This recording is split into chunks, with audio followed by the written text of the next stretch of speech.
Armando Caro Figueroa. Ya la vez pasada hablamos con el doctor sobre la presentación de su libro, Del Potosí a la Puna, y ahí nos quedó pendiente. Doctor, bienvenido, gracias por acompañarnos esta mañana. Bueno, para mí es un gusto y una oportunidad de difundir el libro que acabo de publicar, ¿no? Un libro que 250 años, me decía fuera del micrófono, está abarcando desde Potosí a la actualidad. Claro. Hasta el gobierno de Milei. Efectivamente, claro. Empezó con otra idea y luego fue creciendo porque me fui dando cuenta que había que entrar más en profundidad y con mayor dimensión temporal para entender no solamente por qué pasó lo que pasó, sino qué puede pasar en el futuro, dónde están nuestras oportunidades, nuestros problemas como sociedad. Y bueno, entonces eso se transforma en 2 tomos de 900 páginas que recorren la historia de la economía, de la historia del trabajo básicamente, que siempre generó problemas en Salta. Es decir, a veces por falta de trabajo, otras veces por falta de capacitación de la mano de obra. En fin, es muy complicado de explicar, pero se puede explicar. Así que estoy ahora en la tarea de difundir, tratando de mostrar las distintas etapas, ¿no? Sobre todo, lo importante es saber cómo funcionó la economía de Salta, ¿no? Salta al principio vivió una época de esplendor cuando logró engancharse con la producción de plata del Potosí y sufrió algunas crisis menores cuando la producción de plata caía también en crisis, ¿no? O sea, Salta creció cuando logró engancharse con un proceso multinacional o regional, ¿comprendés? Cuando se encerró en el Valle del Lerma, entonces decayó su capacidad de crecimiento, decayó su capacidad incluso de generar ideas. Así que bueno, de esto se trata de pensar para ver, bueno, dónde están nuestras debilidades, sobre todo ahora que tenemos una enorme expectativa con la minería, que era impensada años atrás, salvo para algunos geólogos que conocían bien el potencial de Salta, pero la idea es que si no acertamos a organizar la producción minera, tanto desde el punto de vista del Estado nacional y provincial, como desde el punto de vista de las empresas, de los sindicatos, de los proveedores, etcétera, esa oportunidad se va a perder, ¿no es cierto? O no va a darnos todos los frutos que podía dar, ¿no? Yo decía, cuando hablamos la vez pasada, en el momento de la presentación del libro, me quedaba la conclusión de que el libro no debe ser tomado como un libro de historia para repasar 250 años para atrás, sino que sea un punto de partida para proyectar de acá en adelante en función de la experiencia que tenemos hacia atrás, ¿no? Exactamente. Claro, la base es que el sistema de organización de la Argentina, como una república federal, no funciona a satisfacción porque no hay federalismo. O sea, el primer problema es, tiene que haber un federalismo, que no significa que los gobernadores peregrinen cada año, cada semestre a Buenos Aires pidiendo recursos para pagar los sueldos, para pagar los subsidios, sino que los gobernadores demanden o reclamen una redistribución de las competencias. Es decir, no simplemente es la ley de coparticipación, que se dice fácil, aunque es difícil cambiarla, sino lo que se trata de discutir las competencias, quién es competente para cada cosa, empezando por el comercio exterior y determinadas reglas de la producción. Por ejemplo, ¿quién le va a poner tope al biodiesel, por ejemplo, o al alconafta? ¿Quién le va a poner el tope? El Estado Nacional, que está influido por los grandes lobbies petroleros, por los grandes lobbies aceiteros. No, o sea, esa tiene que ser una competencia de la región norte, como debe ser una competencia, en fin, el comercio transfronterizo. Tenemos ahora problemas con la frontera de todo tipo, pero ese es un problema que debe ser asumido por las provincias, por la región norte, digamos, desplazando a la área central del país, a la zona núcleo, que tiene otras posibilidades, otros intereses. Ahora, eso requiere un cambio en la visión, ¿no? También un cambio en el paradigma. Alguien me decía, nosotros miramos a Buenos Aires como el centro del país y no miramos al norte o a Salta como el centro de la región. Sí, exactamente, claro. Bueno, hubo un momento en que sí miramos, o sea, cuando uno repasa la historia advierte que en los años 1820 o 30 Salta, además de la expansión que tuvo el comercio de mulas, fue vinculándose con el norte de Chile, con el sur de Bolivia, con el Alto Perú, etcétera, y generó una prosperidad, una clase comerciante muy importante, en ese caso liderada por Victorino Solá, que para tener una idea cómo funcionaba esto, él puso uno de sus hermanos en el puerto de Cobija, otro en el puerto de Buenos Aires, y era una multinacional salteña que, en fin. Y ese proceso de integración en el mundo fue alterado por la política económica y centralista del rosismo, digamos, y cuando se produce la batalla de Caseros, este grupo de salteños, que eran comerciantes, en fin, con problemas, se dirigen al nuevo presidente, Urquiza en aquel momento, pidiéndole mayor libertad de comercio y enviándole una agenda perfecta de cómo debía funcionar la economía del norte, ¿no es cierto? Ese fue un primer momento. Y luego, quizás, no sé, ya en los años de 1970, un grupo de empresarios, un grupo de intelectuales salteños lanza la idea de Ferinoa, claro, que era el el grupo famoso Heicos, efectivamente, que va a lograr no solamente un acuerdo entre los empresarios, que en fin, era aparentemente fácil, sino va a lograr que las fuerzas políticas de aquel momento, el peronismo, el radicalismo, el Partido Conservador, coinciden, converjan en la idea de el área Heico, el área centro-oeste sudamericano, ¿no? Esto luego se fue perdiendo, como tantas cosas en Salta. Decía, a veces a Salteño le falta el envión final, como desarrollamos algunas ideas y luego, en fin, caemos en una especie de depresión que nos perjudica, ¿no? A la luz de esto que nos pasó, ¿no? No estamos viviendo en este momento, digo, con el boom de la minería, con un corredor bioceánico que desde afuera viene a pasos agigantados. Lamentablemente acá en Argentina venimos bastante quietos. Pero digo, ¿no estamos en una situación similar también como para que Salta empiece finalmente a desarrollarse? Bueno, yo creo que la oportunidad está, pero no es algo que vaya a ocurrir inexorablemente. Va a ocurrir si somos capaces de adoptar las medidas correspondientes, o sea, por ejemplo, claro. Y además de recuperar el tiempo perdido.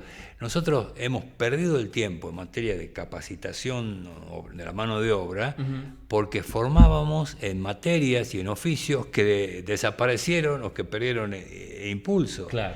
Entonces ahora tenemos que recuperar esa mano de obra en la puna, para la minería, para la industria, etcétera, pero tenemos que recuperar también competencias para ordenar el mundo del trabajo. El sistema sindical centralizado en un vértice que defiende los intereses de la zona núcleo, sí, e impide que se desarrolle, por ejemplo, la metalurgia en el norte o la energía, o en fin, etcétera, no sirve. Es decir, necesitamos que esas facultades sean federalizadas y que sean los empresarios locales, los sindicatos locales, los que vayan poniéndose de acuerdo para aprovechar estas oportunidades, ¿no es cierto? Y sobre todo para capacitar y resolver qué hacemos con la mochila de 700.000, 800.000 pobres excluidos que tenemos en la provincia. Claro. No se trata de decir, bueno, claro, ahora los que están ahora van a vivir bien y vamos a tener esa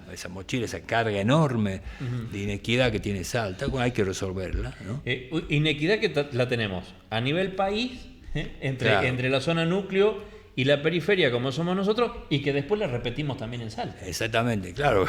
Con la diferencia que en la zona núcleo, el conurbano, etcétera, ha ganado protagonismo y, en fin, aunque no logra salir de la pobreza extrema, sí que tiene mayor peso político. Ellos pueden poner un presidente de la República, cosa que antes lo hacían las provincias. Desde que se reformó el punto erróneo, que fue la reforma, este punto del 1994, cuando se eliminó el colegio electoral para hacer la elección directa, en fin, borró del mapa, digamos, claro, de la importancia a la provincia. Nos sacó la importancia a las provincias. Exactamente. Yo digo, aquí todo lo que pasa en Loma Zamora, La Matanza, son los grandes núcleos. Sí, hoy claro, exactamente. Bueno, todo el mundo ponemos la mirada en la provincia de Buenos Aires. El resultado de la provincia de Buenos Aires es como que nos marcará, claro, que esto va a pasar en el país. Claro.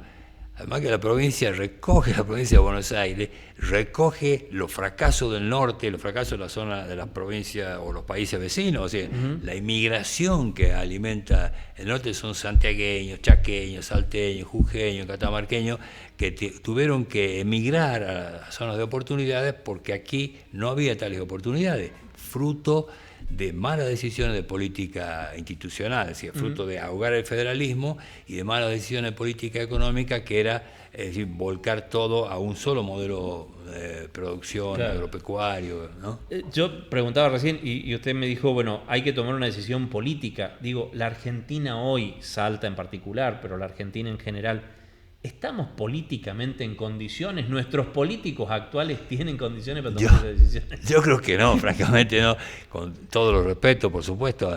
No estamos en condiciones porque no hay gente que estudie, gente preparada. Es decir, los que estudian están preparados, militan, por decirlo así, en el lobby de los intereses sectoriales. Entonces, un señor que sabe de minería, o que sabe de energía, o que sabe de soja, va y defiende los intereses de la corporación. En cambio, el interés general está desprotegido, no tiene... Y yo creo que ahí el papel, el otro día estuvimos con la UNSA, hablando con la UNSA, sí que la universidad puede cumplir un papel fundamental, las dos universidades, en el sentido de que ahí hay reserva de materia gris, que en lugar de ser fábrica de títulos profesionales, patentes profesionales para ejercer como abogado, como contador, etcétera, sean fuentes no solamente de investigación, sino de difusión de conocimiento. Necesitamos cambiar la cultura política del salteño medio, que tiende a la autarquía, que tiende, digamos, al subsidio, que tiende a convertir al ciudadano en un cliente, que tiende a tolerar la corrupción y los excesos, que no sabe por qué es importante que haya jueces independientes. En fin, eso la universidad lo puede hacer, es decir, tiene que, como se decía ya de la reforma del 18, tiene que haber una extensión universitaria, tiene que salir de su ensimismamiento. La universidad puede seguir fabricando profesionales, pero tiene que influir en el medio con criterios de independencia y de ilustración y de modernidad, ¿no? Vuelvo al libro, ¿no? De Potosí a La Puna, trabajo, producción, sí, instituciones en Salta. En este repaso de 250 años de historia, ¿ha habido situaciones como la que vivimos ahora? ¿Vemos un ciclo? ¿Podemos creer que estamos en un ciclo y que viene una etapa de cambio? Yo creo que se viene una etapa de cambio que está asignada por el crecimiento de la producción minera y de agroalimentos. Eso está claro. Pero eso viene simultáneamente con un procedimiento de crisis del turismo, por ejemplo, o de algunos sectores concretos de la producción agropecuaria, con una crisis de urbanismo enorme, esto es la llamada pobreza estructural, sí, no hay cloaca, no hay agua, las ciudades crecen anárquicamente. Entonces, en ese sentido es que está, como quien dice, una encrucijada, es decir, si hacemos tales cosas bien estudiadas, podemos transformar esa riqueza minera que es insospechada, porque Salta es difícil de entender, porque hay cosas que ocurren, en este caso positivamente, pero que no se conocen, ¿no? Hay zonas que están creciendo, digamos, polos de desarrollo ya no mineros, sino de servicio a la minería, sí, alrededor de las ciudades, o en La Puna, o aquí mismo, en Güemes, o en el Valle del Lerma, que van creciendo y creando fuentes de trabajo, pese a todo, ¿no?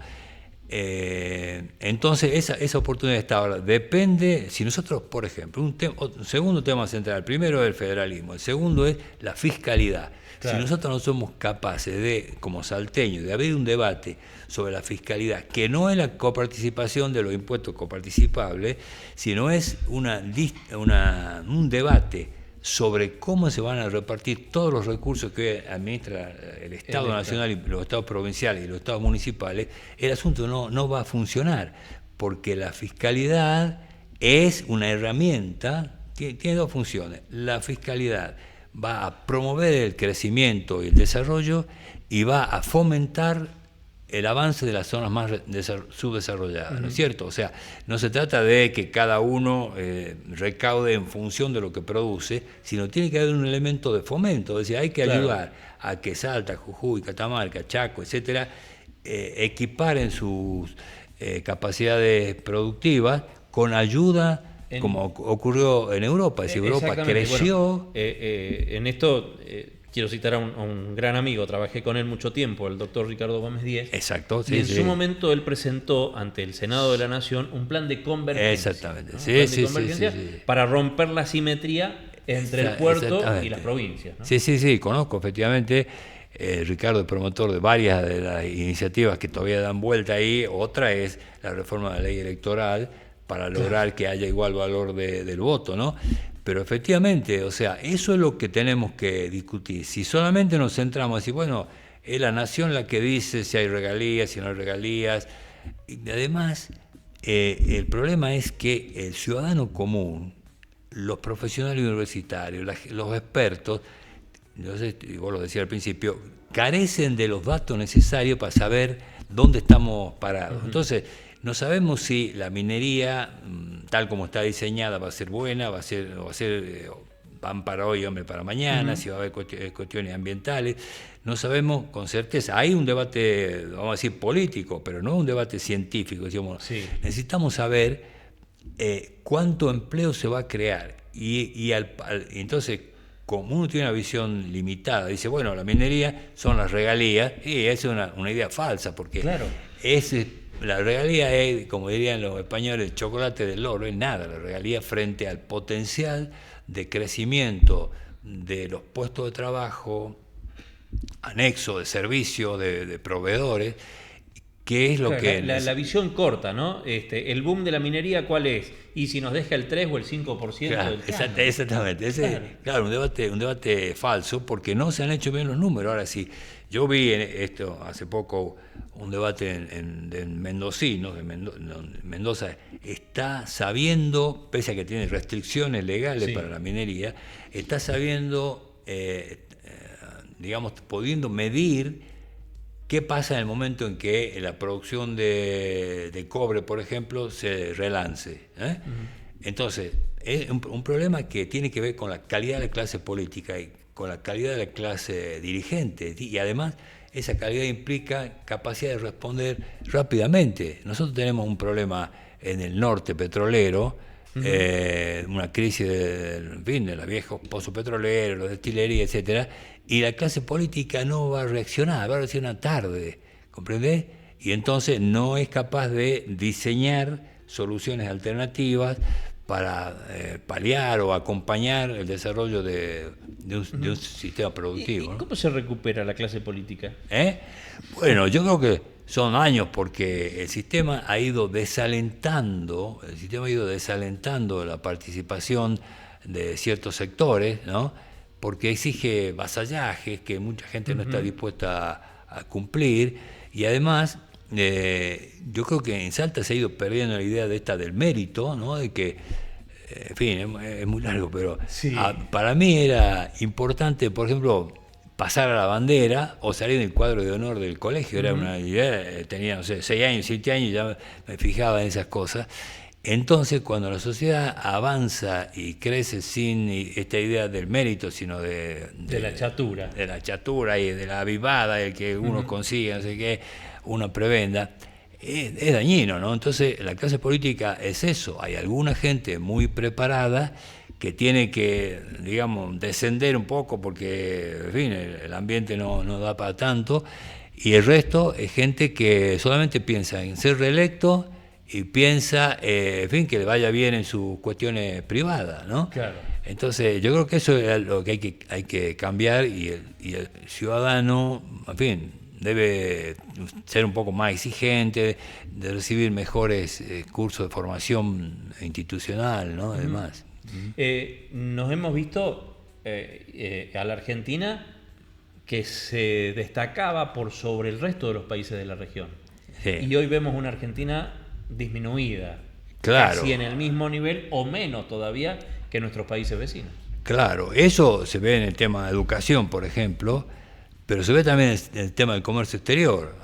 ayer, el domingo, mejor dicho, en un foro mendocino, estuve escuchando un informe sobre el comercio exterior y es notorio cómo la Argentina y de luego el norte han ido disminuyendo su influencia, su impacto en el comercio mundial. Mientras el comercio mundial crece pese a todo, el impacto de la producción argentina o de las importaciones argentinas es cada vez menos significante, ¿no? O sea, es insignificante. El otro día veía una imagen y me llamó la atención, me acordé de aquella época.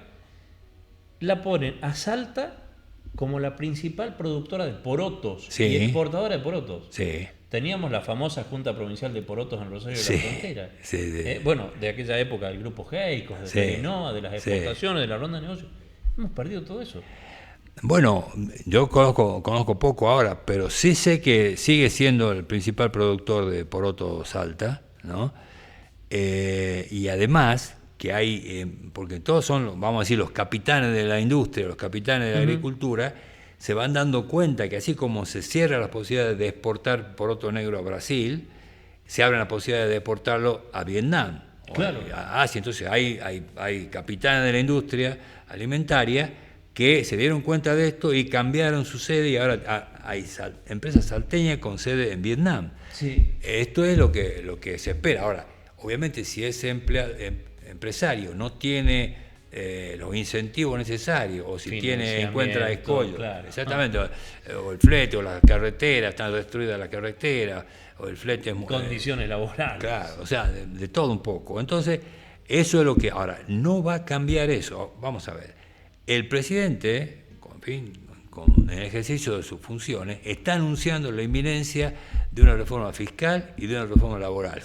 Ella ha llamado a un consejo de mayo que se ha reunido ayer, anteayer. Yo digo, ¿qué piensan los salteños de esto? ¿Están preparados? ¿Dónde está el equipo de gente que está preparada para decir la reforma fiscal incluye esta parte de Salta, esta parte de la fiscalidad provincial, qué pasa con el ingreso bruto, qué pasa con los impuestos municipales? Tiene que estar preparada. Al parecer la UNSA sí tiene equipos preparados, pero no son equipos del gobierno. O sea, el gobierno debe armar equipos que no sean lobby, que quieren pagar menos impuestos para veranear en Mónaco, en el Principado, sino que tengan en cuenta el interés general. O sea, necesitamos duplicar la producción de alimentos, por lo pronto, y necesitamos que la minería desarrolle, mejor dicho la palabra, desarrolle a los proveedores y desarrolle la mano de obra local y que garantice una cierta continuidad, porque la minería tiene obviamente una vida corta en función de la capacidad del yacimiento, obviamente, pero tiene que haber desde ya medidas para saber cómo continúa después la puna, el desarrollo, cuáles son las posibilidades de desarrollo de la puna, ¿no? Doctor, yo voy a dejar una pregunta que va a ser para que me la conteste la próxima vez que venga. Porque ahora ya aprovecho y lo comprometo. ¿Hace falta una reforma de la Constitución? ¿Nacional o provincial? Nacional. Sí, está clarísimo. Primero, el sistema de doble vuelta, donde los diputados y senadores son elegidos en la primera vuelta, auguran un fracaso. El presidente actual, por ejemplo, tiene 6 senadores, algo así, 30 diputados, es imposible gobernar. Entonces, ese sistema fue un error de la Constitución, el segundo que yo detecto, por lo menos, de la reforma del 94, de modo tal de que lo que Gargarella llama la sala de máquina de la Constitución, que son estos problemas, no los derechos, etcétera, la sala de máquina hay que reformarla, porque no provee gobernabilidad. Y luego la Constitución provincial también hay que reformarla, pero en serio, o sea, en fin, eso es un tema, un debate que está abierto, ¿no? Tal cual. Bueno, queda pendiente, para la próxima. Con mucho gusto. Vamos a hablar de reforma de la Constitución. Me deja que muestre el libro. Por supuesto. Ahí está. Este es el tomo 1, este es el tomo 2. Potosí a la Puna, trabajo, producción e instituciones de Salta, 2 volúmenes, un trabajo de más de 3 años. Sí, el lunes en las librerías. El lunes en las librerías. Gracias. Nos vamos nosotros, vienen los chicos de Parla en unos minutos nada más, viene Lisandro y toda la información parlamentaria de Salta. Hasta mañana a las 8.